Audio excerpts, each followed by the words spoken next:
Good morning all of you. तो सकाल सकाल मुझे उठी पड़ी आगे पलि जाइए झरका पाखक, जेहेतु कल रात वर्षा हो जाता तो देखला बेलू रास्ता गुड़ी कादुओ हो जाइए।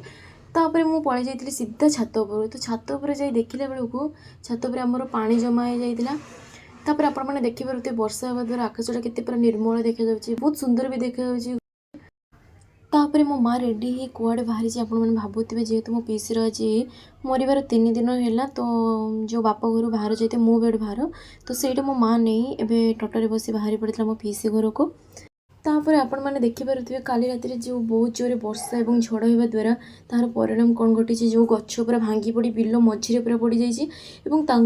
से गुड़ी को मैंने कांधरे बही बही से नहीं आसुँच, जेहेतु सफा सुतरा कर, कारण धान गुड़िक तो अलरेडी नष्ट हो सारी। जो मैंने भिडियो देखुच जदि तुम मान गाँव में एमती बहुत जोर वर्षा और झड़ तोफान होती तो प्लीज भिडियो गोटे कमेंट कर दिंतु। रही जय जगन्नाथ।